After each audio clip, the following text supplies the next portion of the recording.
What is different about your product?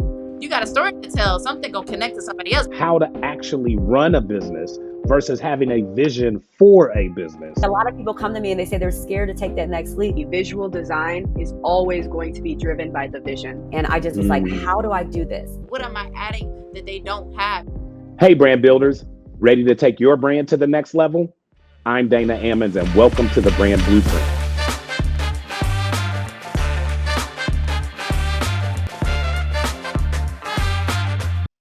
Welcome back to the Brand Blueprint. And today I am excited to have a great guest with us, someone who is very accomplished and ready to share a lot about her experiences in the beauty category, specifically innovating, creating, and launching brands to a massive degree. I think you guys are going to really be excited about our guest today. And her name is Dwan White. She is currently leading the MCBI, Multicultural Business Insider newsletter, which you can find on LinkedIn, and we'll share some more information about her endeavors on that and on other fronts in our show notes, and have links to it after the show. But right now, we're going to get into getting to know Dwan a little bit more. So first off, Dwan, thank you for joining the Brand Blueprint. How are you doing today?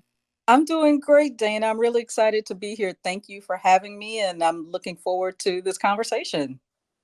I am really looking forward to this conversation as well. As you know, I am always excited to talk to not just founders like yourself, because you have a lot of different hustles, I would say, a lot of different things that you've been able to really successfully achieve a lot of great things in. And so we want to talk a little bit about your background in brand innovation. We want to talk about some of those great brands that our audience is going to be really surprised to hear you were behind creating and innovating. And then something that I was just like totally blown away by, you are one of the innovators in the space, not just for brands, but for techniques. And we're going to talk a little bit about something that you created that was revolutionary in at least the time frame of my generation. I would say, dating myself as a kid of the 70s who grew up with a mom that did hair in the kitchen with the hot comb on the fire. And I watched that whole process of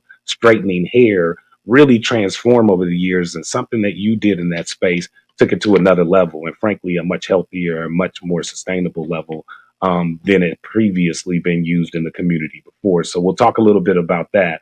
But what I also want to do is just start off with a couple of icebreaker questions that we use to just get to know you a little bit better, let our audience get to know you a little bit better, and have a little fun with the interview itself. So, are you ready to jump into a session we call our rapid fire questions? Oh boy, rapid fire. Okay, yeah, let's do it. All right, here we go. Let's get started with our rapid fire questions. At the Brand Blueprint, we like to get to know our interviews guests a little bit better. And we start off with just some of the classic questions that I think, people ask in various formats, but they're not often able to really give a thoughtful answer around some of these things. So we're going to be really direct. And let's start with something that is near and dear to this show's heart, which is music. And I'd ask you, what was the best concert that you've ever attended? Oh boy. Okay, so I think now I'm going to date myself on this one. I think the best concert I've ever attended was actually the very first concert I ever attended as a young adult. And that was, I'm originally from New Orleans. And the best and first concert I ever attended was the Budweiser Superfest. I remember the Superfest. And this was back in the early 80s. And it featured what they now call the Masters of Funk. It was at the time it was Confunction, the Daz Band, Rick James, Cameo. It was all of those guys, and I had the absolute best time. I was mesmerized seeing all of these greats right on stage in front of me. Yeah, that was actually a huge lineup. Rick James, right? Like a legend. And somebody I frankly didn't get a chance to see live in concert, but grew up on his records. My mom was a huge fan of Rick James and Cameo and Mm, Confunction. So, to your mhm. point, legendary concert. All right, let's Yes. stay on that same theme. Given your love for music and that choice of concert, what's your go-to karaoke song? You know, I do not have a great singing voice, so I rarely do karaoke. But Ooh, when I so have let's done change that and say, I have done what's the karaoke. song you most like to sing in the shower or the car when nobody else is around? Well, let me tell you, when I've done karaoke, I actually stick to rap songs. Okay, we'll take that. And last time I did karaoke, my go-to song was "Rapper's Delight" by Sugar Hill Gang. I love it. It is a classic, one that I frankly hear far too often, not actually done correctly, right? People have made up their own lyrics to Rapper's Yeah. Delight over the years because they've heard so many other rappers take the song on and slightly change the original lyrics. But Yes. that one is definitely one that I think is a test of your old school kind of rap I was gonna credentials, say, I right? guess tell I'm total old school. So Now, look, we're not going to ask you to rap it on the show today. thank you. However, just so you know, Appreciate that, and I inside think your line. audience will appreciate that as well.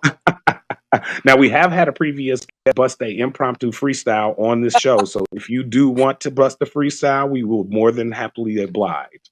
I'm So, good. Thank all you. right, so let's keep it going. What's the one food that you could never give up? One snack food I could never give up would be popcorn. I'm a popcorn addict. If it was Ah, possible to live off of popcorn, I probably would try. But a regular actual meal, lasagna. Lasagna is my addiction there. I I love it. Now, do you love make it as well, or do you just love it as a meal to eat? both. Both. Oh, okay. Because I love lasagna is not easy to make, pouring a right? good lasagna at an Italian restaurant. For me, if I'm visiting for the first time, Yep. the quality of their lasagna determines whether or not I will go back to that I restaurant. feel you. I Yeah, feel or even if they sometimes if they even have lasagna featured on the menu, right? I've been to exactly. some Italian restaurants where lasagna is almost kinda like a throwaway entree. It's like Yes. listed as Yeah. maybe first or last in the entrees. They don't spend a lot of time describing it. Doesn't sound like they put anything special in it, right? And for me, that's a bit of a throw. Now, I grew up in the Midwest where Italian food and I think lasagna as part of the Italian fare is a pretty big deal. And so Mhm. I've had a lot of versions of lasagna, right? Like super tall, multiple layer versions, and I've had Yes. very simple versions, right? That are more sauce driven and more about the finesse of the noodle. But I agree Yeah. with you. It is by far one of my favorite Italian dishes, and it's something that I think is probably for me as a aspiring chef and home cook, probably the epitome of like me having to slow down and take my patience to make something that is not something you can just simply freestyle and be like, "I'm gonna throw a little of this and a little of Exactly. that." So I love it. It Lasagna, there's definitely we depth share that one. there's Now, depth tell of me that. about this. You have a lot of different expertises and skill sets, and I think one of the things I'm always curious about with people who have achieved in a lot of technical areas like you have is, are there any skill sets that you don't currently possess that you would love if you could just today say, "All right, I'm the master of this particular skill set." What would that be? I would love to learn to code.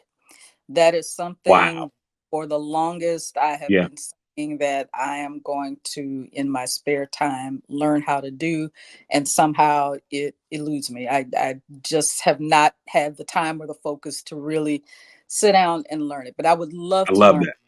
I love that. A Black Girls Code, right? Like Yeah, if yes, things were different and you and I came up during the time frame that all these young folks who don't realize how good they have it in terms of the resources and their access to information. right. And look, don't preach to me, crowd, about all of the different issues that we have with regard to access in our education system. I'm not implying that the access is universal, but I will say that the ability to go onto a computer now, open up a app and get to either an AI engine or just YouTube and teach yourself how And to to code, right? exactly, Revolutionary is exactly. something that I wish we had from a resource standpoint when we were coming up. But I think you're right. I have often thought, man, what kind of different apps and different technical innovations could I frankly drive if I just knew how to code? If you knew how to code, and it's still not too late. I'm still hopeful that I will be able to do that one day. But it takes focus and it takes time, and sometimes we got to make the time to do it. So Agreed, I'm agreed, agreed. Now, speaking of taking time and making time, this one is actually probably the opposite of that. And I'll end with this question, but another favorite kind of side debate that we have on the team. What is your favorite guilty pleasure TV show or movie? So something you watch that you're like, man, I don't really tell a lot of people that I watch this or I like this. And I'll give you one to break the ice that I have to admit when people I ask me know the mine, same but question. go ahead. I want to hear You know yours. yours, right? So I always tell people like there are shows that because I'm a bit of an insomniac, and there are times when I can't get any sleep, and so I'm up like midnight, 1 in the morning, looking for something to just kind of burn the disease. And it is my guilty pleasure show, but it is Ridiculousness on MTV. It is a stupid show. They show a lot of just bloopers. Rob Dyrdek, I don't know if he knows that he's like a comedian, like an inner comedian, right? He was a skateboard guy, but I find that show so funny and so mindless that is one of the few things that I can literally find a way to get some sleep when I can't go to sleep at night. Oh wow. Okay, that would be a guilty pleasure. Yeah. Yeah. So back in the day, my guilty pleasure was Flavor of Love. Oh man, tell me about it. Oh my god. That was the most ratchet show on Oh TV, my god. and I never admitted to anyone that I actually watched that show. When people would start talking about it in public, I would act like I didn't know what they were talking about. But I don't think I missed an I episode, knew nor all did I the miss any of the spinoffs. Weren't yeah. there like four or I was gonna five say I watched spinoffs from that multiple show? of it. That and I Love New York. So Yep, I that Love was New York. And then what were the twins? Oh no, the twins spun off of Love New York, right? They had a show. they have something too. I didn't watch that one, but Yep. Hey, I agree. I was around the same time. I was not telling anybody that I was watching that mess. But every time it came on or ran across the was screen, I would right. sit down and watch it Yeah. for whatever So little bit of time that it was was on. then. And now I watch a streaming show on Prime Video called The Boys. I'm not sure if you're familiar with that one. I am very familiar with The Boys. Okay, but I am not caught up with this season. I'm only an episode in because the first episode or the second episode with the caterpillar scene is probably where I kind of have not advanced past yet. But that show is it so gets wild and bizarre. yeah, it gets that one. I was like, okay, am I really doing this, Dwan? Are you really watching this? Are you going to watch the next But it's episode? well written and well They acted. push the envelope in a major They way. do. They do. And I like to tell Major people way, though, it is bizarre if you're not into superhero movies and so forth. And again, it's not the typical superhero movie, but right? it is well written. It is well acted. It's not, it's not that kind of sticky, kind of Yeah, corny stuff that sometimes I see on Netflix that feels like they just kind of needed something to fill some content out and they right. produced it right. But this thing is really well produced and like well written. So no, Great one of my story, favorites. and it actually what drew me to it was the first couple of episodes where it's really about branding these superheroes and how Yeah. they're marketed to the public. And Yeah. as a as a marketing professional and a brand architect, it was like, okay, if this really happened in the real world, you know this is how it would go down. So it's very, very realistic with lots of practical application to it. I'd love that. See, and this is why we do the session because again, you find so many fascinating things out about an interview guest without even getting into the content itself. But that brings us to really the core reason why you are here today, Mhm. which is to talk about your amazing experience in the beauty industry, creating products, leading new brands, and also just developing new techniques. And so I want to get into that conversation. So let's get ready to jump into our founder interview today. Let's do it. All right. So listen, Dwan, I have spent a lot of time researching, double clicking on a lot of your history with respect to what you've been able to do in the industry. One of the things that I just was fascinated about is just the pure scale and the number of products Mm. that you are responsible for actually either creating, developing, and selling. And so, starting with that, and I want to make sure our audience has their pen and paper out, and this is something that you're going to want to actually write down because this is a objective, or I would say a aspirational goal if you want to be like a founder like Dwan, and that is she developed over 200 hair care and body products and sold those products in over 30 different countries. And I want to ask Dwan, our listeners would love to know, what are some of the brands they would be familiar with across those 200 hair care and body products that you've sold over the course of your career? Yeah, so let me make sure that your audience is clear on what my role is. So as a quote unquote founder, I am the founder of Multicultural Beauty Insider, and I know we'll talk about that a little bit later. But as it relates to the brands that I've created, I've not been the traditional founder of Hmm. these brands or the companies. Companies have hired me to create brands for them. Hmm. So my role has been more of an intrapreneur than an entrepreneur, if you will, in the space. And But Dewan, just real quick, not to interrupt you, but can you, for the audience, kind of explain how that or where that difference lies, and how, if somebody is at home and they're thinking, okay, well, I'm not necessarily a founder myself, I'm not really like creating brands, or maybe that's not necessarily my lane, but I'd love to be involved, I'd love to be in the industry. Kind of give them yeah, a quick insight on how you got there. I honestly, I wound up falling backwards into the industry.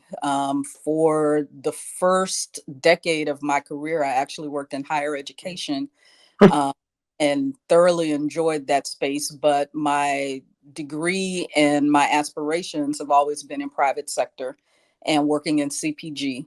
So Yep. after I left higher education, I began working for a CPG company that sold home decor and home electronics. Enjoyed that job and went on vacation. One came back one day and everybody in the office was crying, holding boxes.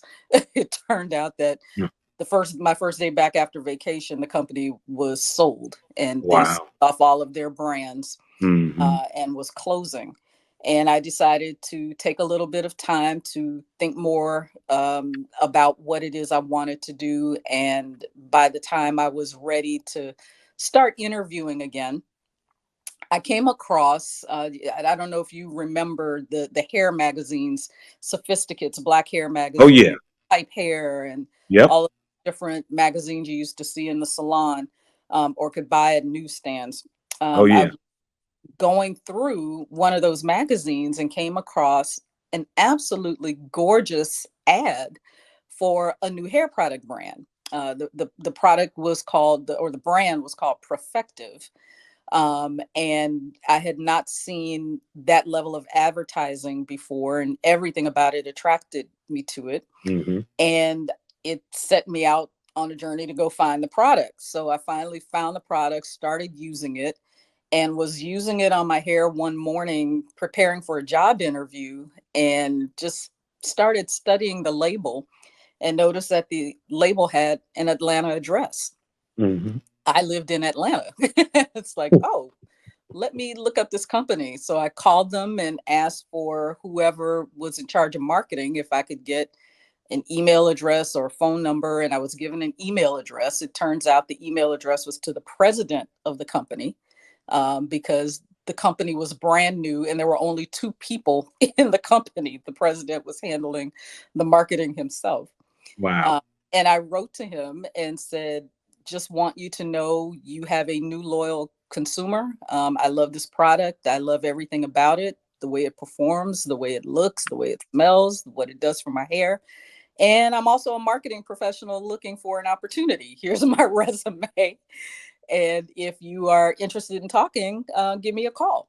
And the Wait a minute, very and next, just for clarification for our younger audience, you looked this up in a magazine I saw it that in a magazine. I wasn't looking for it. I happened to flip wasn't the looking for it, see it in a magazine, and it's like, wow, that looks really cool. I want to know more about this. and reached out directly to the company. Reached out directly to the company, and the next morning after I did that, I got a call saying, "Hi, I'm the president of this company. Wow. Can you meet me at Starbucks?" And Wow. I met him at Starbucks, and the rest is history. I started working for his company. Yep. Not only did I mean there's so much beautiful history actually in how all of that started. So not only was his company his brand new, but his father was the inventor of the no lie relaxer. Wow. So he was somebody who had grown up in the industry, Son of a pioneer. and at working at Soft Sheen Carson when it was in Yeah. Savannah, Georgia. So he was a marketing professional as well, and he knew everything, all of the nuts and bolts Understood the involved in how industry. you bring a product to Mhm. market. How do you take a concept and turn it into Mhm. something tangible and get it into the marketplace? So I had an amazing boss and mentor and teacher as I entered into this space. At the same time, he also had a consulting company that created products for small manufacturers who did not have their own marketing departments.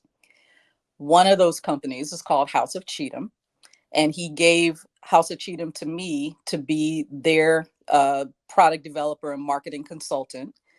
And my history with House of Cheatham spanned 20 years. So the majority of the products, when you talk about I've created more than 200 products, the majority of those products were products that were owned and manufactured and marketed by House of Cheatham, with me leading the product development and marketing roles.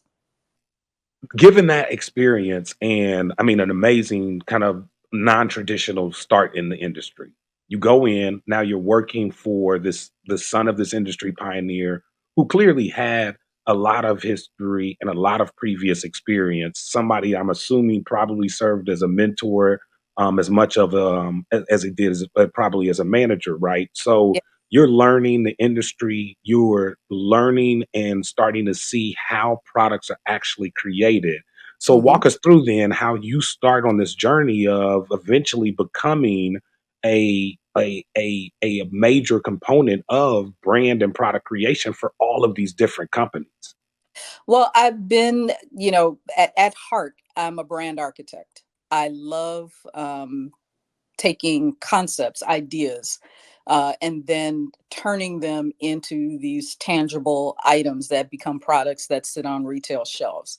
It is very fulfilling, and it's great to see what started out as an idea actually become something that people want to buy. Um, House of Cheatham has a very long-term history. It is one of the longest running, continuously running manufacturing companies in all of Atlanta.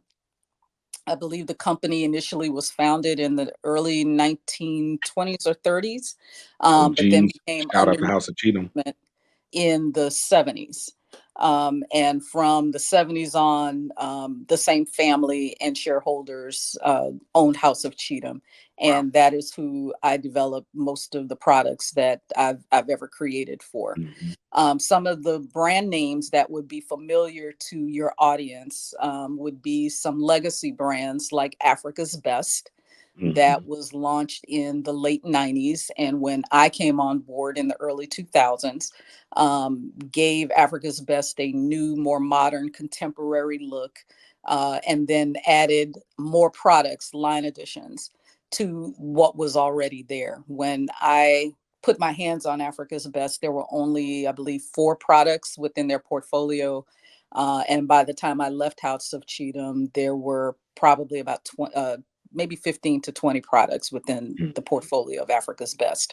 And Africa's Best has always been among the top 10 selling products or brands within the ethnic multicultural retail space, with their hero products being Africa's Best Herbal Oil and Mhm. their No Lie Relaxers. Additional brands would be Organics olive oil. Your audience may be familiar with products like hair mayonnaise.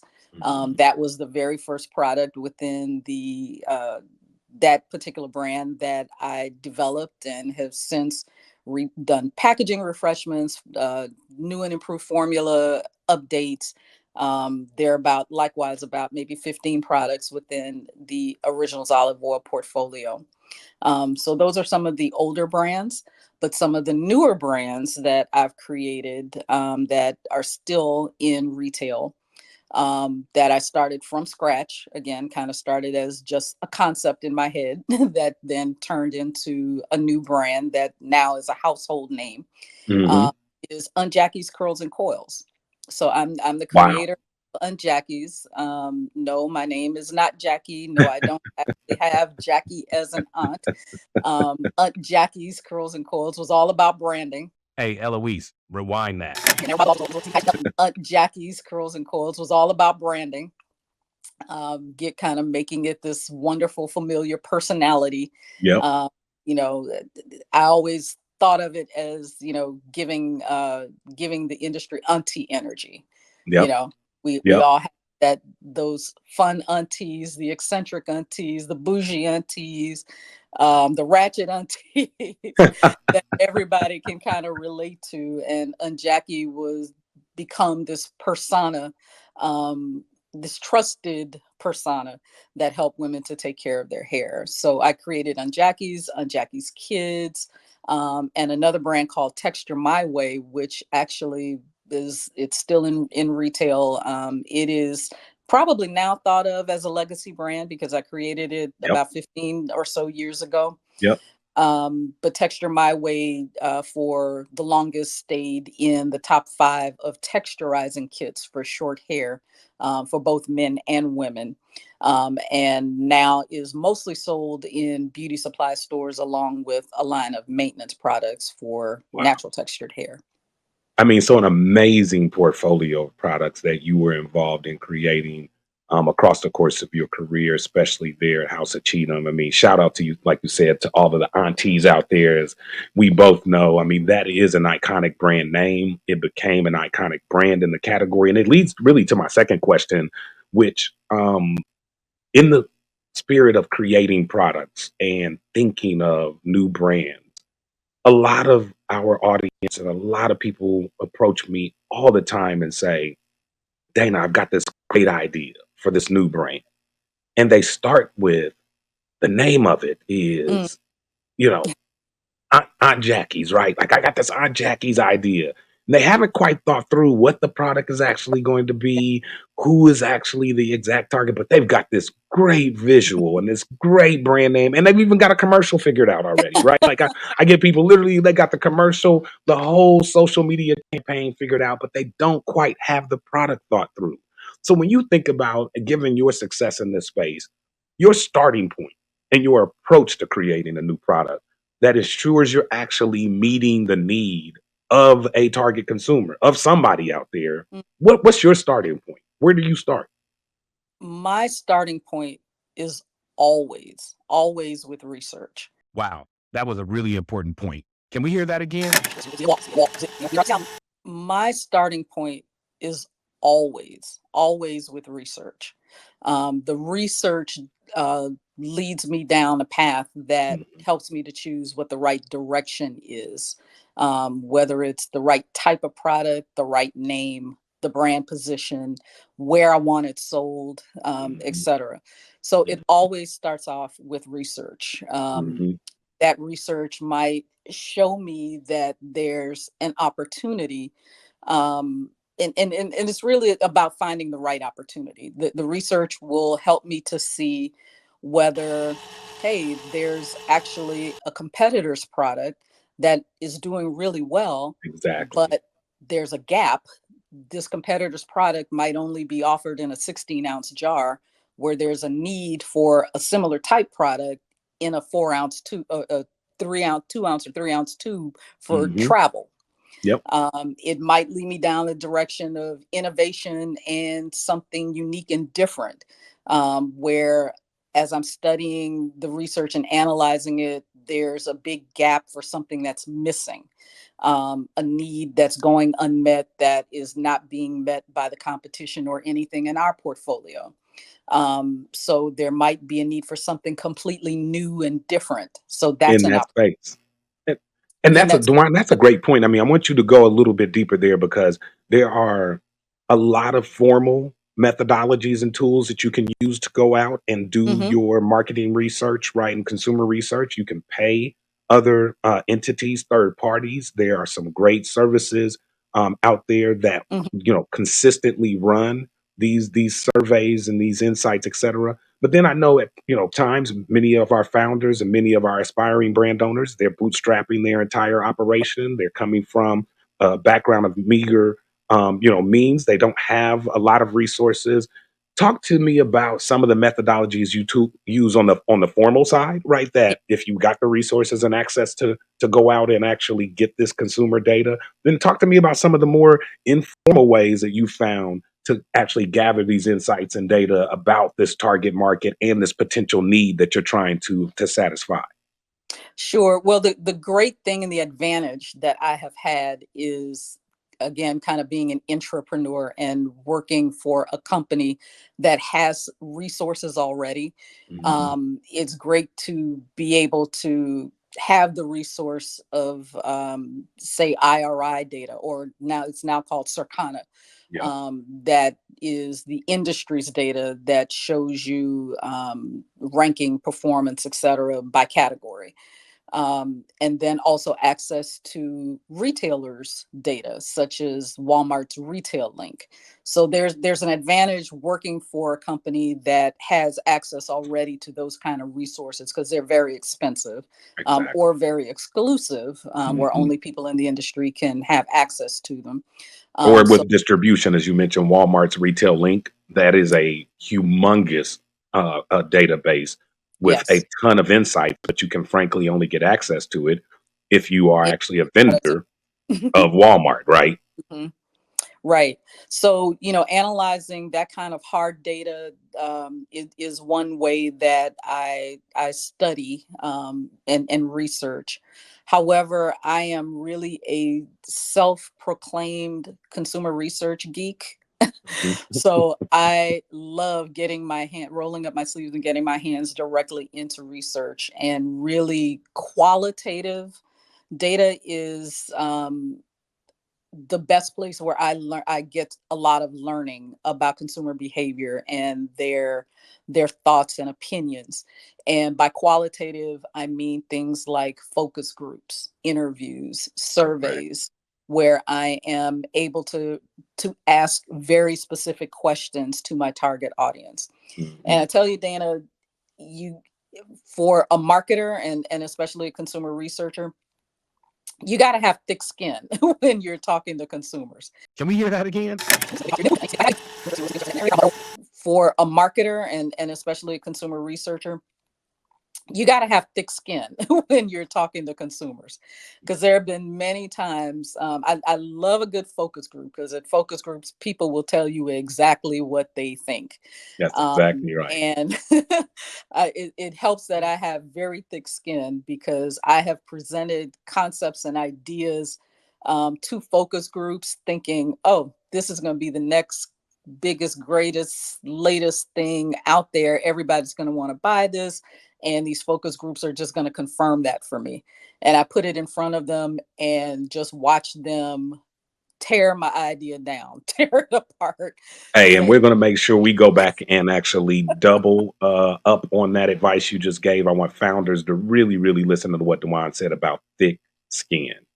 And this yes, is why, as a brand architect at her level, thick skin is probably something that you, frankly, I would argue, cannot necessarily claim you're born with, but you can definitely learn it. And it's one of the things that she is so correct on with regard to understanding, truly understanding who your consumer is and what their needs are. And sometimes founders have a mhm, tendency to only want to hear the positives yeah, about their brand and their idea. It's a confirmation bias issue that we all suffer from. We have this great idea, and you've got this great theory about why your idea is going to be loved by consumers far and near. And so you tend to only go to the people who you know will say, yep, your idea is definitely going to help me. And you avoid the people who are going to say, man, I have no need for that. And I have no reason to understand why you would even try to create it, right? It's like the Mr. Wonderful effect on Shark Tank. yes, People hate that splash of water in their face. And so yeah. talk a little bit more, Dewan, about how you prevent or, you know, because it's one thing to have thick skin and say, yeah, okay, I'm willing to hear negative feedback about my idea or But how do you prevent that confirmation bias from totally blocking out those negative inputs, so to speak, that might make you rethink your overall strategy? hmm Well, the thick skin, I think, comes from really, truly being a marketer. Mhm, mhm, When you are a marketer, it is not about you, it is about mhm, the end user. mhm, It's about what will delight them. It's mhm, about what need they have that you mhm, can potentially solve. It's all about their preferences and their behaviors and what motivates them, what interests them, and whether or not what you can provide to them somehow makes their life easier, better, improves their social status, because sometimes mhm. it's not even about the product meeting a particular need. It's about, this product gives me clout, it gives me credibility, it gives me status. So it's really digging deep into consumer insights, and looking past just the things on the surface, and really going deep. And a good marketer will know how to do that Now, let me ask you this. without involving their personal feelings. Well, that yeah, well, exactly, which is where I was going kind of with this next question is this, I think a great segue given some of your innovation and how you got to some of your innovation in the past, hmm which is there are times when you do the research and you go out to confirm this theory of yours and you end up finding out, uh-oh, my theory is actually not that accurate. And Yes. this data suggests that maybe I should be going in this direction instead of the direction I was originally headed. And you know, and I know, the bigger the company, the bigger the brand, that is a very, very tough juncture in the data research process to handle because big brands have allocated resources and hmm teams to this overall theory that this product is going to be what this product is going to be. And all of a sudden, market research and analytics comes in and says, hey, just so you know, we found some information that kind of would suggest that this ain't going to be as hot as we thought it was. Right. I get. But as a founder and a brand owner and somebody aspiring to get into space, there's very much an ability to pivot, and sometimes they still don't want to pivot, right? You don't have anything invested in the idea yet. You haven't spent a ton of money, and yet you just hanging on to the idea. You don't want to believe what people are telling you.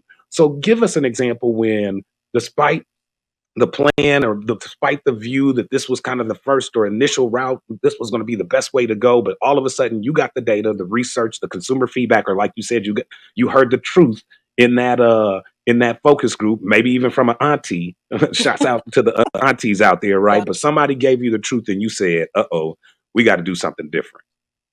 Yeah, in fact, that's on Jackie's is a great example of having to change direction.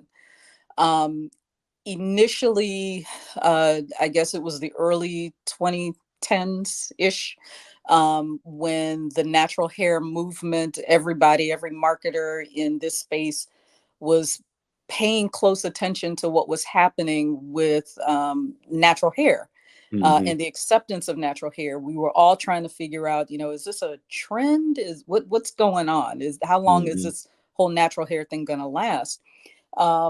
But the trend turned out to be an empowering movement that completely changed the landscape, of how hair products for Black women were manufactured, how they were branded, the type of raw materials and ingredients used for them, and how what retailers were putting on the shelf.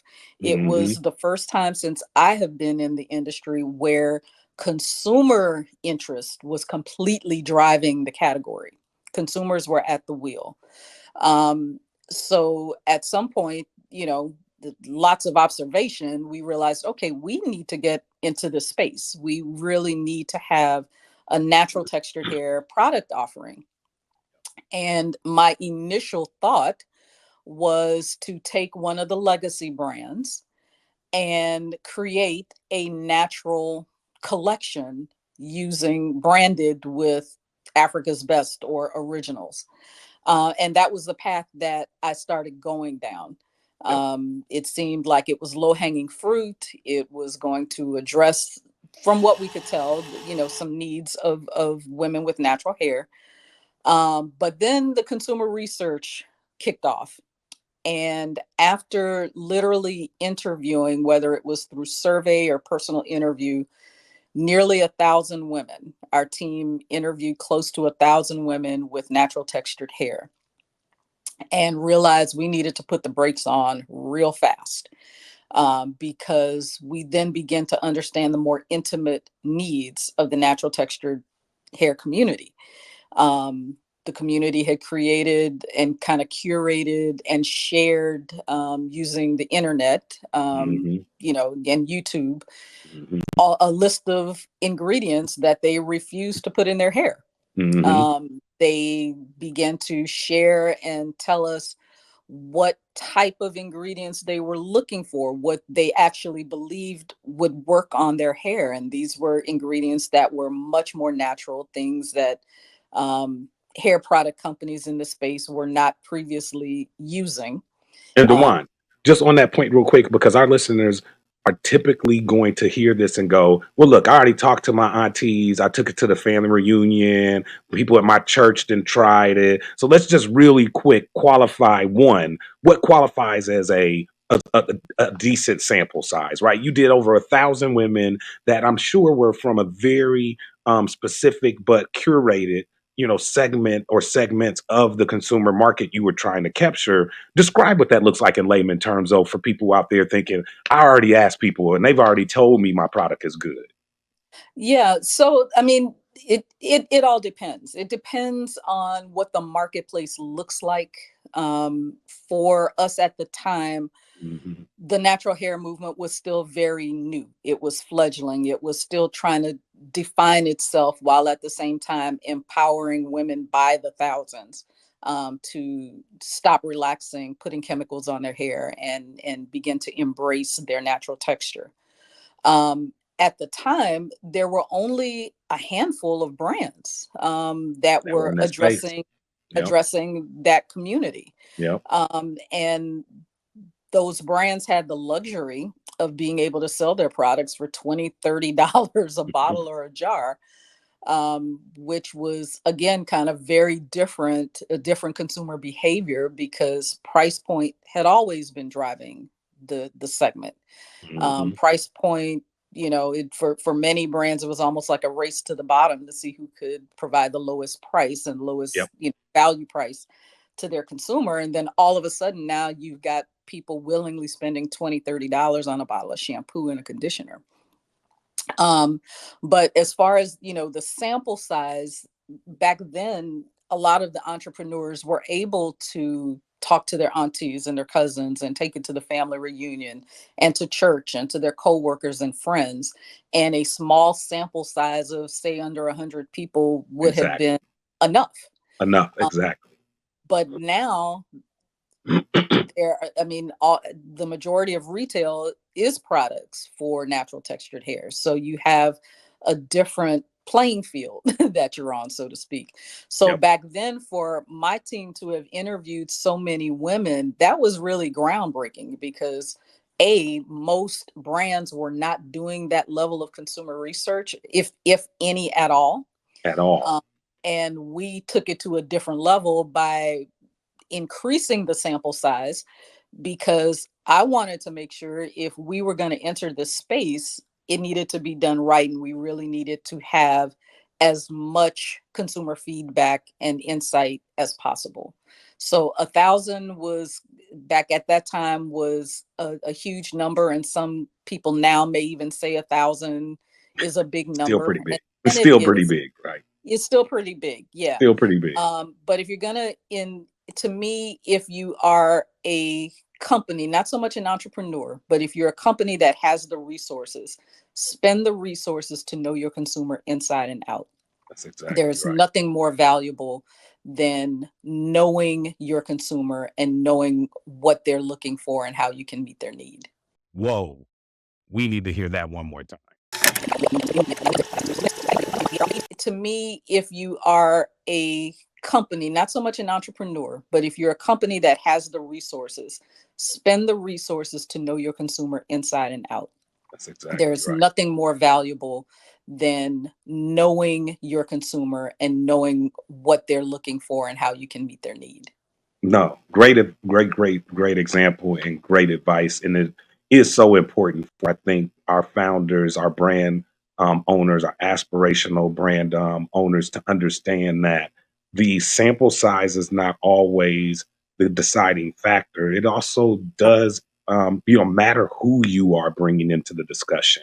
Are you Mm-hmm. talking to people who are actually going to use the actual product, right, that you are pushing or that you're trying to sell? A perfect example, I was talking to a young lady several months ago who was creating her own line of lip gloss, and she was really Mm. excited about this lip gloss product and everything, about the way it applied and the shininess of it, as she was adding, different elements like, sparkles and etc.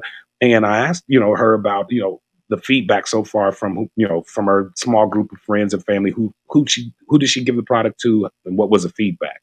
And her reply to me, she indicated that she had let her granny try it, her great aunt try it, a couple of other people with probably an age range of 40, 45 and up. And so when we started talking through the actual product itself, I said, well, who's the product actually targeted towards? Oh, this is going to be for millennials and Gen Zers and young people like me.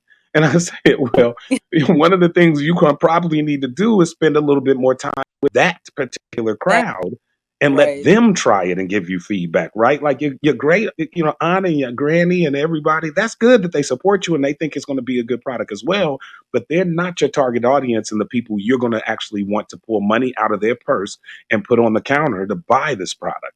And so I Exactly. think your point is so, so excellent. 1,000 at that time was definitely groundbreaking. 1,000 today, I think, for most, especially smaller brands, but most brands in general still Yeah. would be significant. Having Mhm. worked for Procter and Gamble, seeing some of the size of the focus groups that a company as big as Procter and Gamble is able to afford, and you would think that they would be using tens of thousands of people in their focus groups, and that's just not true. So the reality is, these are not necessarily tools or things that you have to use to Mhm. to actually drive a successful brand. But we are both saying, I think, the same thing, which is it is very, very advisable at the very, especially early stages of your brand development and product development, to get real feedback from real potential consumers. If there is one takeaway that your audience needs to have, and it may sound cliche, but it is facts, and that is know your consumer. If you Yeah. don't know your consumer, you're not going to succeed. It is such a good point.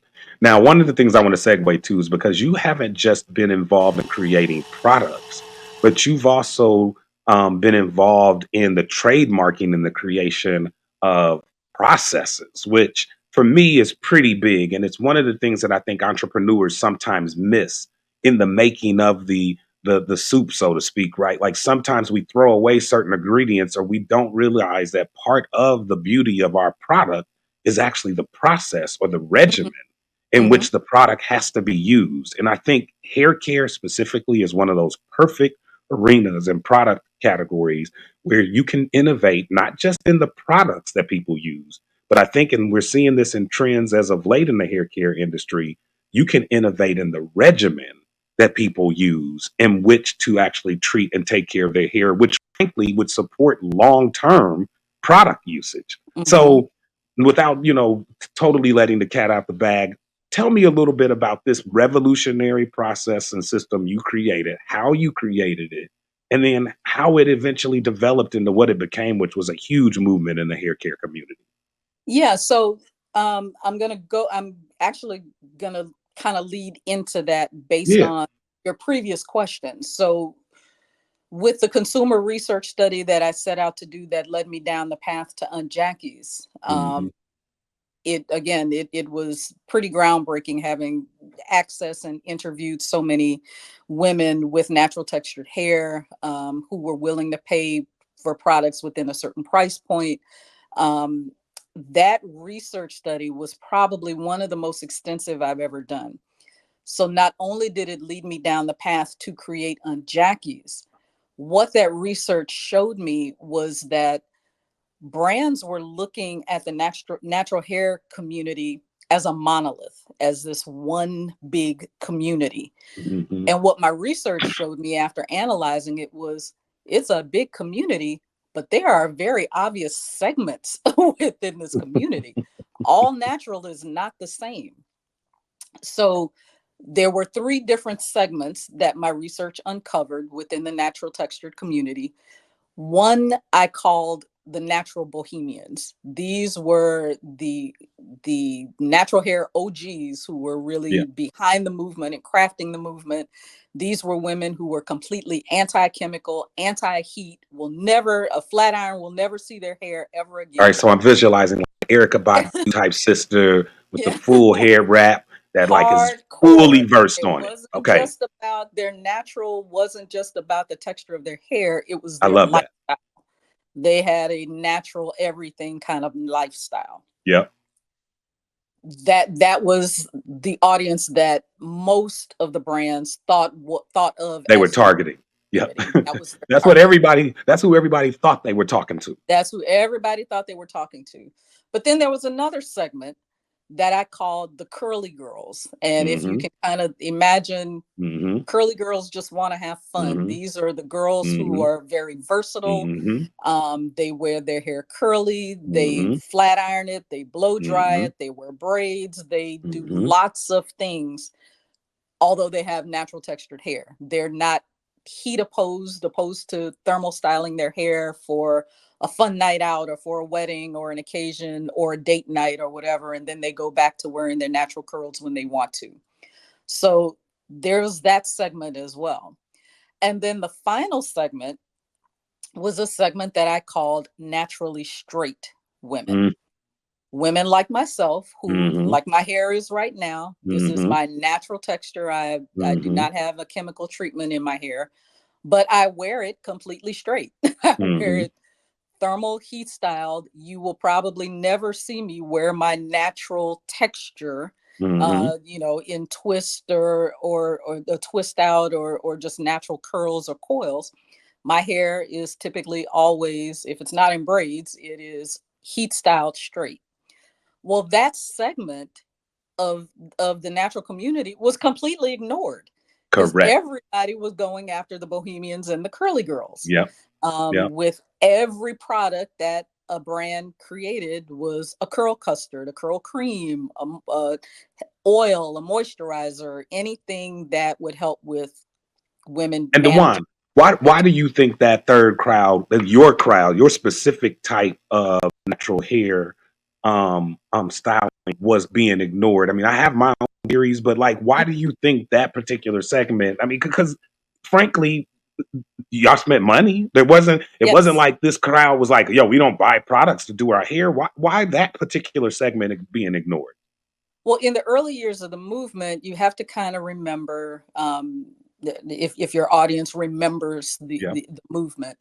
I know I Um, do. any hairstyle, natural hairstyle that wasn't textured was thought of as not natural. Exactly. Um, they would call women who wear their hair like mine. There was lots of straight hair hate going on. Right. Right.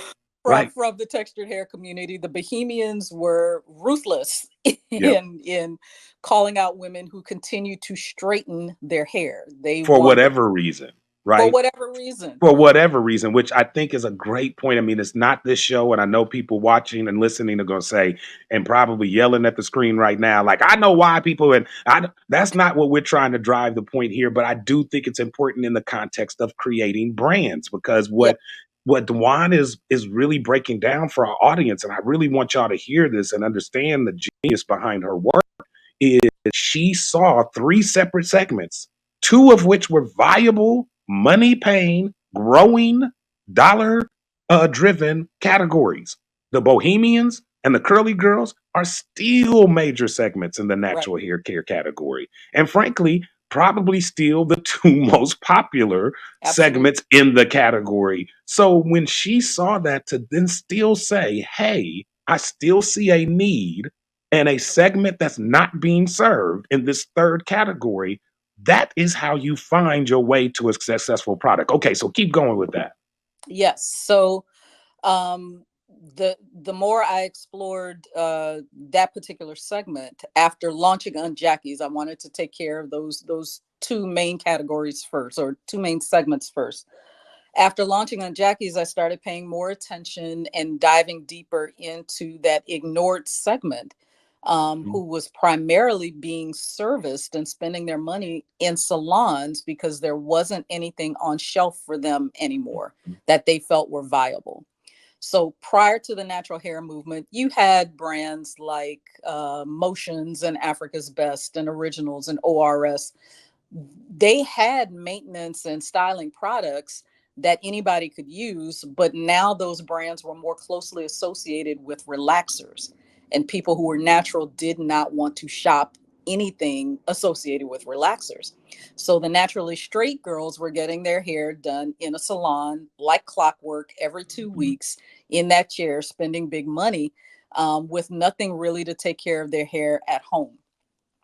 So at the time, the process that a process was being created by stylists to really straighten natural textured hair to the point where it looked relaxed, or it looked like mine. It's like you don't see any texture, it's just straight. And there were different names for it. Salons were calling it a silkening process or a silk out. And there were these different, a hot press. There were Mhm. different names for it. Mhm. And at the time, I decided once, I wanted to address that segment, I decided to trademark. I was the first to trademark the term silk press, Wow. which is now the common term Yep. used in the professional, in the styling industry, and in the natural hair lexicon of straightening natural texture so Now that it again, looks visionary on your part to know not just, "Hey, I wanna define my own term, find a term that I think would end up being a commonly used term," but to be in a place where you hadn't yet launched or sold any product under right. this name, and to Right. say, "Hey, I'm gonna go on and trademark this because I think Silk Press is an important enough name and term that it will likely be something somebody else will go out and take and monetize if I don't." Right. So for clarity, I did not trademark or have anything to do with the process itself. Mhm. Stylists Mhm. created the Mhm. process. Mhm. I Yep. trademarked the term that Yep. later become, And bought it in the common lexicon. Yep. yes. And what I did was probably something that was a little bit ahead of its time, because again, the natural movement was really focused on texture. But at the time, within a year's time, I created the first thermal styling kit that was called the Argan Smooth Silk Press Kit.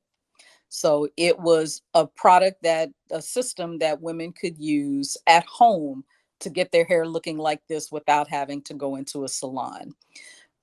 So the Argan Smooth Silk Press Kit stayed in retail for about maybe 4 or 5 years. Mhm. Um, and I said it was a little bit ahead of its time because at the time, retailers really didn't know what to do with this kit.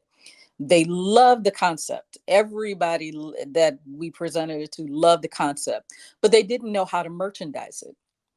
And where it was in retail, the retailers, the buyers would merchandise it right next to the relaxer kits because it was a kit. The natural women were not shopping Yeah. in the In relaxer that kit. section. Right. Yeah, And didn't let's want. talk about that real quick, Dwan, because you brought up a great point again, and you are still using in this process, you're still going back to this group, right, of Right. consumers that you defined at the beginning, and you decided, "Hey, I'm going to go down this path to provide them with a product that addresses a unmet need that I've identified, and now I've validated it, and now I've got this whole kit and system, right, that I am selling through retail. Retailers are, like you said, loving it." And this is a point I think a lot of us miss in the fast rise of a brand or the Mm, great opportunities we sometimes get early on to go into retail. And we don't quite understand how we should be selling our product and managing our product through the retailer. And this is something that came up in a previous interview with another founder, Aisha Crump, who talked mm, about her brand Mhm. Botanica not necessarily being properly positioned on shelf, right? It was a great concept. The retailers loved it, consumers loved it. And where the brand, frankly, met its challenges is being retailed at the wrong point on the shelf. And why is that important? I think consumers can go back and look and say, hey, I love this brand and I bought it online and then I went into a store and I went to find it and I couldn't find it, usually where I thought it would be. And so Mhm. let's go right back to that point because here you are with this product that is natural and that is going to help straighten this hair in a way that typically was associated with chemicals. Right. And so ultimately, you were providing a product that the audience that seek your product out primarily started with the assumption that any products in the section they were not going to have any of these harmful chemicals in them, right? Exactly. And instead, the retailer puts your product in the Right. section with the product with the harmful chemicals. So talk a little bit about that. How did you deal with that with the retailer? When did you recognize that was going to be an issue? How did you resolve it, or were you able to resolve it? Well, again, and I have to kind of go back in time, and it's like I didn't really fault the retailer because at the time that the natural hair movement was in full effect, in its earlier years and when it really took off, retailers just did they were trying to figure it out. They were trying to figure out how much of the older legacy brands to stay on, to keep on shelf, because there was still, at when the natural hair movement really took off, the percentage of women changed.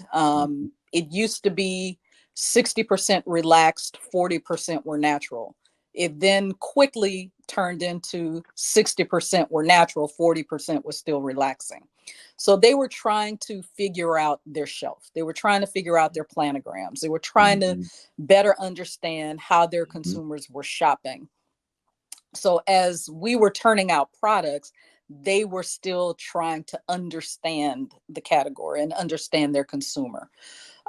So, in spite of my urging them to market the product, to put the product and put it on shelf with the other natural hair products, they still thought of a kit. Because it's a kit, it's in a box, it's in a mhm. carton, and every product in a carton is in this particular space. And that particular space was the chemical relaxers. So they attempted, I think by the last year it was still in retail, they attempted to kind of move it around a little bit. And they moved it from top of the shelf to the middle of the shelf to then later the bottom of the shelf, and it just kept kind of getting merchandise around in different places year after year, although distribution was expanding year after year. We were getting more doors year after year. But it became really cumbersome on our part as a company to have to teach consumers where to shop us if Correct, that was constantly changing. correct. And for those consumers who weren't familiar with the brand, they didn't know about it, and they kind of stumbled upon it in the store. Again, if they saw it with chemical relaxers, they didn't believe that there were non-chemical that this was a non-chemical system. Mhm, So it was very difficult and became expensive for the company mhm, to constantly educate, mhm, then re-educate, then re-educate the mhm, consumer about where to find us, mhm. as well, while at the same time trying to grow our consumer base by educating the consumer that, hey, you don't have to go to the salon and spend $100 to do Mhm, this. You can do this for $12 here on shelf. So mhm, there was a lot of consumer education involved, and that was a big investment.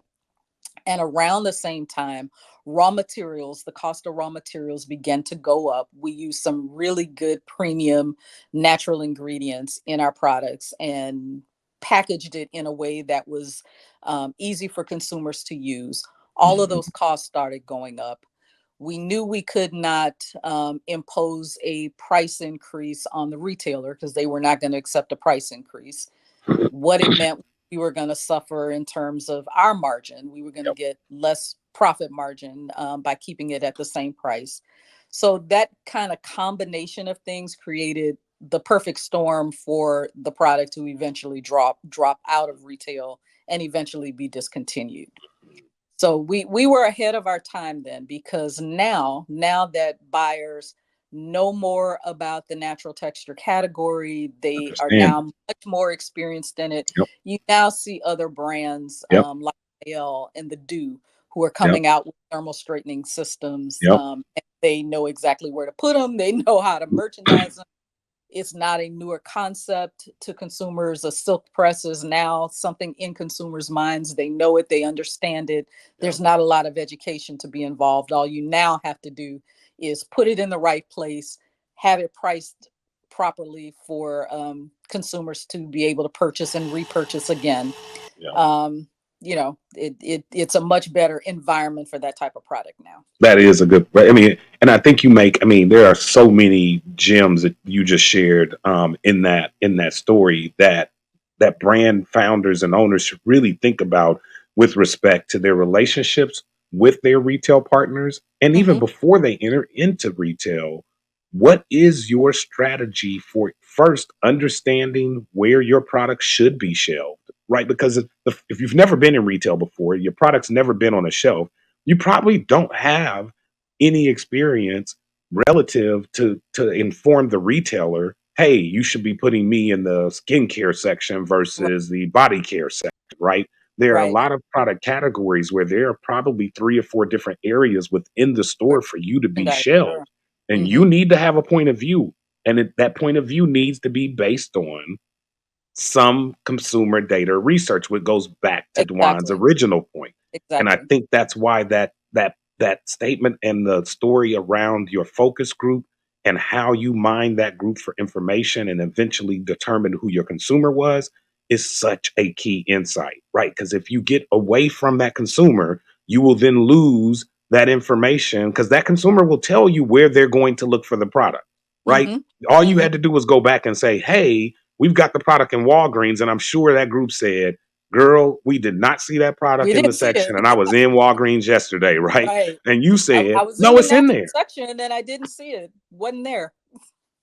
Wasn't there. And I think that's consumers need to understand that there are categories, and this is happening more and more, where education is a key part of understanding the category. And the good news, especially in categories like beauty, is that that particular consumer tends to be trained now to look for information and education on the product. So in hair care, in beauty care, body care, skincare, you can lean in and provide more information on your website, more Right. information on your packaging. And consumers are trained now to look for that, not just to look for it, but to really look for understanding and read it for understanding. Where you may not have that same consumer insight or mindset in, let's say, the candy category or the Mm-hmm. beverage category, where people are not that interested in reading long, exhaustive lists of what the ingredients are and how they're going to react in their body. So I think if you're going into categories like hair care, beauty care, cosmetics, and Dwan is just really dropping some crazy knowledge on this conversation today.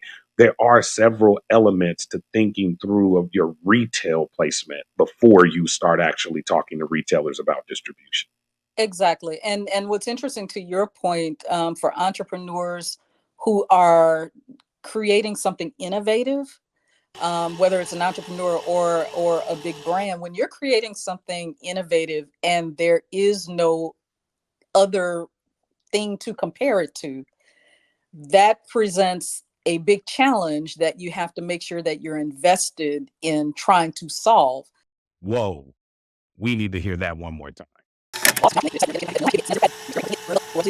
When you're creating something innovative and there is no other thing to compare it to, that presents a big challenge that you have to make sure that you're invested in trying to solve, because you're now having to convince a retailer of something without a lot of information, or track record or history, something that they can kind of gravitate to and understand, to get your product on shelf and to get it to work.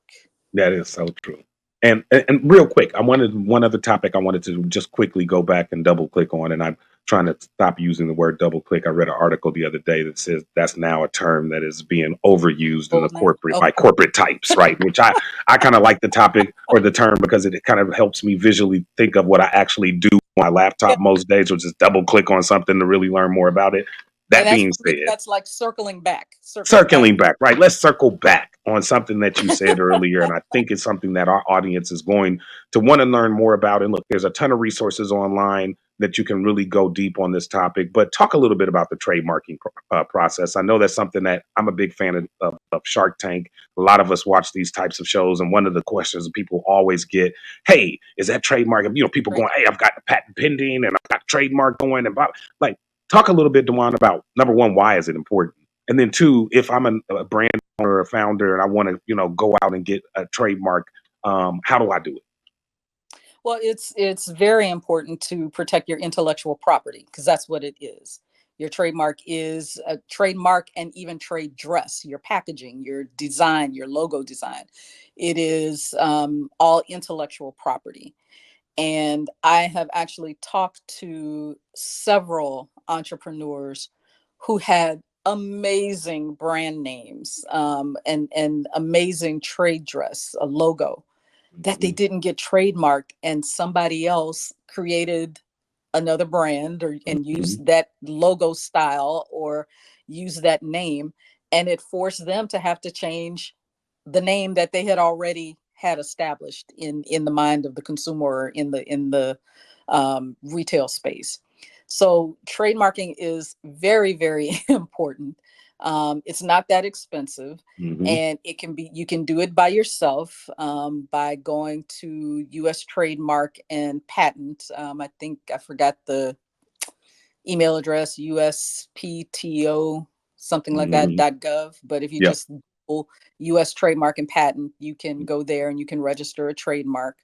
Or you can go to an attorney, which is, Mhm. in my opinion, a Yep. better way to do it It's a more because foolproof process if you they use an will attorney. do a thorough search to Yep. make sure that there would be no opposition or no risk to the name that you're trying to trademark, and they Yep. would do it. And Yeah, that actually, that's a great point Dewan just made. And just for our audience, so you guys do understand, Dwan White and Dana Ammons are not legal representatives or attorneys. This advice should not be construed as legal advice. Therefore, do not reach out to either one of us should you enter into the trademark process wrong and lose or somehow mess up the application process. This is strictly advice on a podcast. However, it is pretty good advice. So follow up and research it. I'm guaranteeing you, if you do have a concept or a trade or a logo that you believe is worth it, it is definitely, I think, worth the time and money to go seek a trademark. Yeah, I All know right. somebody So who's been in business for like the past 10 years, who had an amazing brand name, who now is in the process of rebranding because man, another entity began to do exactly. business I know a that lot of stories had like that. already established. Yeah, And and you know what, and just to really wrap up that point, because that's just such a great point. I know some horror stories too. One of the things I think people need to understand is that the environment for plagiarism and copyright issues is super it's right. hyper right now with the advent of China, especially Yes. as a Yeah. foreign competitor of ours as a country, but in the marketplace of business and brands. China and a lot of their practices of copying brands and trades and simply pumping out cheaper Mm, versions of that product is a very, very real issue that I know the U.S. government is doing everything they can to combat it. But as brand owners and business owners, we need to do our part too. So I would definitely suggest, if you have, because some people are watching and listening to this, have brands, have businesses out there that have been out there for years and are probably sitting there thinking, I'm good, right? I haven't had any issues with this. no, So this is just for these young folks that don't know what they're doing. Nope, it's not. It's also for you old folks, OGs out there. So that's if you right. got a brand and you haven't done your due diligence, which I know a lot of us haven't, so in the process of creating these brands, and this serves for my restaurateurs too, because a lot of my brothers and sisters and That's actually right. clients are in the restaurant space, and you created your branding and created your menu names, and you even got these cool drink names and cool menu names that you haven't trademarked or copyrighted. Don't be surprised if you see them pop up on somebody else's menu across town. So That's a Great really information. interesting. That's an We've interesting. digressed a little bit. I want to get us back on track. And Dwan, I want to kind of segue now because you spent a lot of time in the previous kind of iteration of creating brands and working with companies like House of Cheatham. I know that Aunt Jackie's was sold in 2021. So I Mhm. want to talk a little bit about what you've been doing since then and kind of how you transitioned of that, because I think that also could be helpful advice for many of our brand owners and aspiring founders. Sure. So, as you mentioned, House of Cheatham and all of its brands, Jackie's, Africa's Best, Originals, all of them were sold at the end of 2021.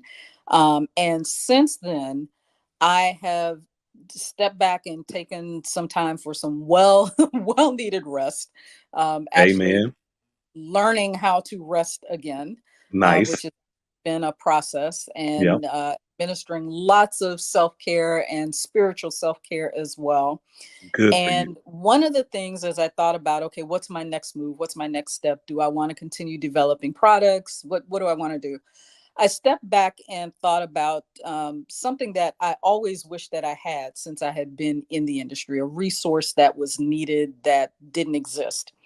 There are lots and lots of resources available to people in the beauty industry, to beauty professionals who want to know what's going on in the industry. There are, numerous beauty news outlets, if you will, whether they're newsletters, digital newsletters, printed newsletters, magazines devoted to the space, or any, digital publications, but none of them were devoted specifically to the ethnic multicultural segment of the beauty industry, which was, always mind blowing to me that in this space, when I wanted to know what was going on in the segment, who's launching new products, what new ingredients are trending, who got sold, what brand is available to be sold, never could find that information. It would take literally hours of just kind of scouring the internet trying to look for news specifically about the segment.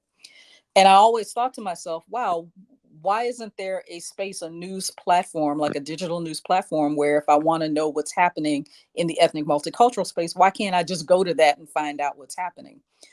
So I decided to stick my big toe in the water and kind of champion that idea.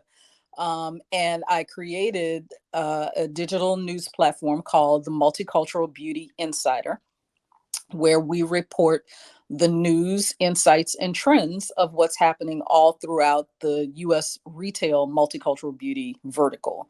So, everything from manufacturing to brands to retail to supply chain, we're talking about what's happening in the space and reporting that to our audience. And to make Love it a little different and a little unique, rather than put out a newsletter because people aren't really reading these days, what we decided to do was turn it into a bi-weekly video news brief production. So every 2 weeks on our LinkedIn page, which is Multicultural Beauty Insider, every 2 weeks we put out a 10-minute newsreel of what's happening throughout the industry. So we have been able to cover all the business news, what's happening behind the scenes, with brands that are in the ethnic and multicultural and BIPOC owned space. love it. So that's what we've been doing. And that is something that I actually am a big follower of. It keeps me updated. So I thank you for doing that for those of us in the industry like you who saw the need for it years ago and used to wonder why nobody else was really doing this. Because when I was working at P&G and working at Colgate Palmolive and in the space, you would want to find out, like, what are the other guys doing and what's some of the hot stuff happening, right? And there were ways you could go out and kind of do your own research, but it was never as comprehensive as MCBI. So that will definitely be in our links for our audience. You can Thank find you. the Multicultural Beauty Insider out on LinkedIn. Make sure you go out and follow both the newsletter and Dewan on LinkedIn. I know she's active on LinkedIn like I am, so it's one of the arenas that if you want to reach out and send us a connect, That's a please great do place so. But to definitely follow her newsletter. Tell us a little bit about where you plan to take MCBI. How are you going to grow it? And I love the fact that just like you did in your product days, you took a unmet need, identified a product or a service that you could create that could fill that unmet need, and therefore came forward with MCBI, which has just been, doing great since you launched it. But tell us about the future of MCBI and the future for Dwan White. What's ahead in the next couple of months and years for you? Sure. Well, future of MCBI, there are 150,000 plus professionals in the beauty products industry, and that is across the board, not Mhm. just in the ethnic space. But within those 150,000 people, there's never been, as you kind of mentioned at the top of this broadcast, there's never really been a space where professionals in this space are recognized for their excellence, their professional excellence, and their achievements. And Multicultural Beauty Insider has championed creating the Multicultural Beauty Industry Elite Awards. This will be our third year putting on the awards. Last year, it was sponsored by Ultra Standard Distributors, the Nice. largest distributor of multicultural and ethnic products in the US. Yep. Shouts out And to Standard. yeah, shout out to Ryan and his team. Yep. And we will hold the third annual awards this year, where we recognize these professionals who are constantly overlooked in the beauty space. So Nice. I'm happy that that will continue, and hopefully that's a tradition that will continue and become bigger and better, and be a place where we can give our industry professionals their flowers, and the I love recognition that. We'll definitely be that they. sharing that information post the award show. We'll have all the awardees identified on our website, so you can check that out on the brandblueprint.biz. We Mhm. also are happy to announce that Dwan will be joining the cast of the Blueprint, the Brand Blueprint, on a continual basis to come back and actually share not just what's going on in the industry and some of the relevant information she's already sharing on MCBI, but as you heard on this interview, she's got a wealth of knowledge and a wealth of game to drop on all of our aspiring brand founders when it comes to really making successful brands work. And one of the things that I can't wait to have you come back on that you touched on, and I was going to take us on a tangent that would have probably taken us for another hour long conversation, which was pricing and merchandising. And Mm, Dewan, I know, has a lot of experience of once you create these great products and once you get the packaging right and once you figure out exactly what you're going to actually sell, how much are you going to actually price that product? How are you going to create margin, not just for yeah. you, but for the retailers? And as we mentioned, ultra standard for your distributor partners and any potential wholesalers. And so it's a conversation I want to have on a separate episode. And I'm going to look to partner with Dwan to bring that content back to you, plus additional content. But I'm so excited again about the opportunity again to just have her join our show as a consistent contributor, and especially can't wait to just watch all of the good, cool things you're about to do with MCBI. Thanks, Dana. And I do want to give one quick shout out before we close out. Um, Definitely. I have entered into a new partnership with the School of Business at Clark Atlanta University. So Oh, nice.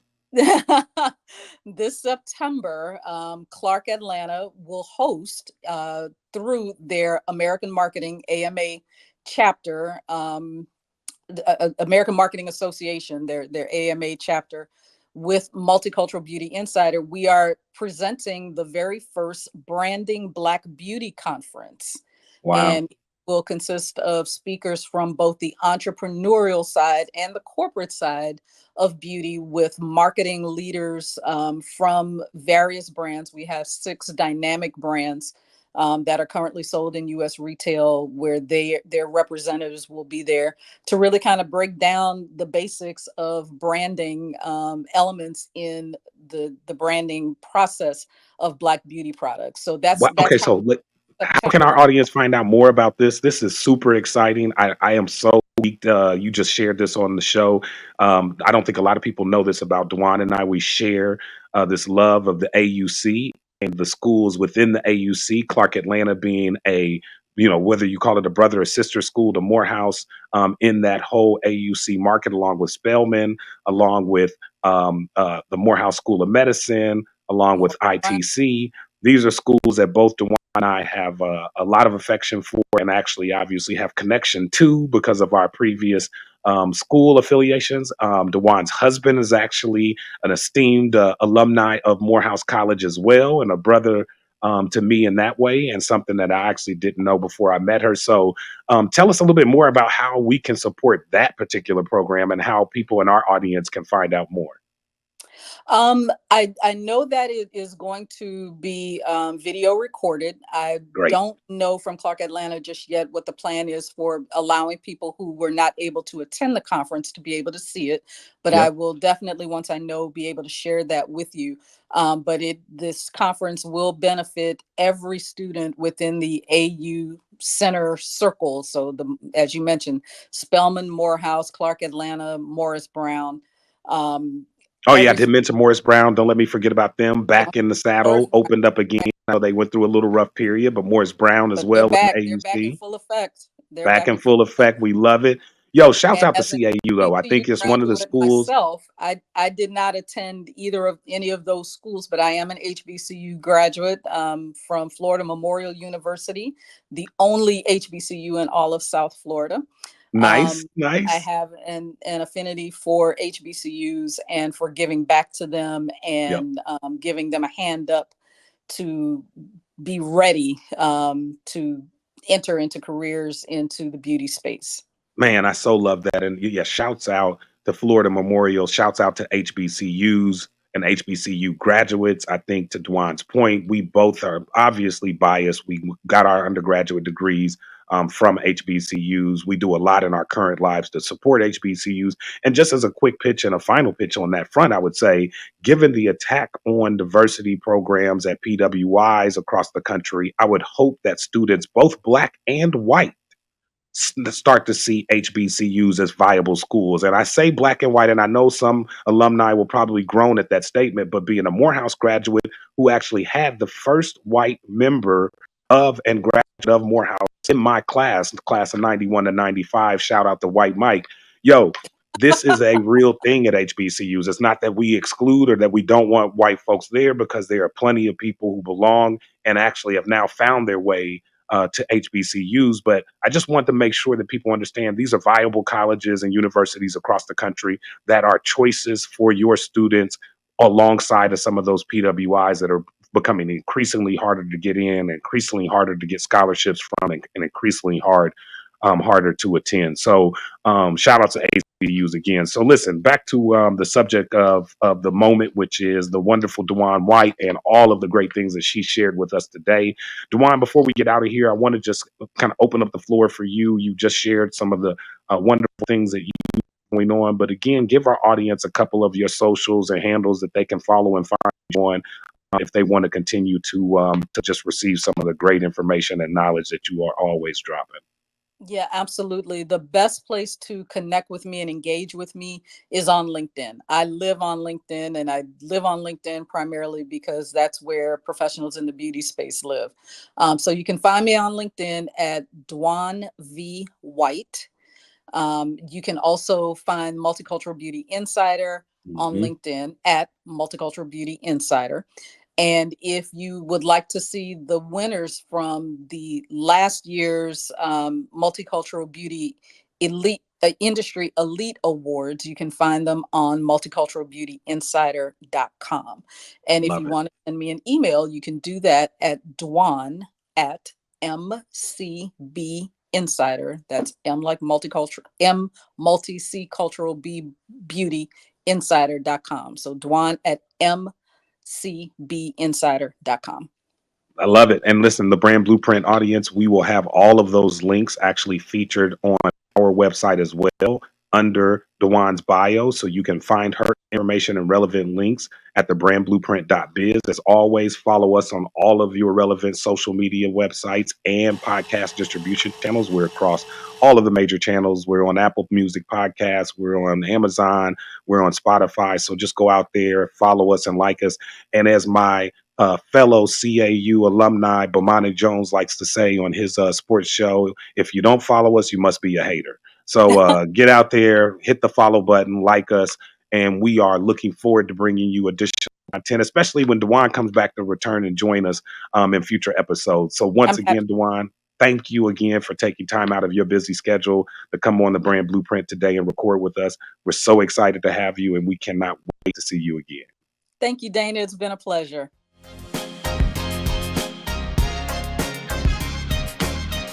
Thanks for joining us on the Brand Blueprint journey.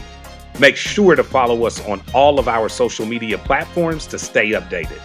Watch the full episodes on our YouTube channel for an in-depth experience.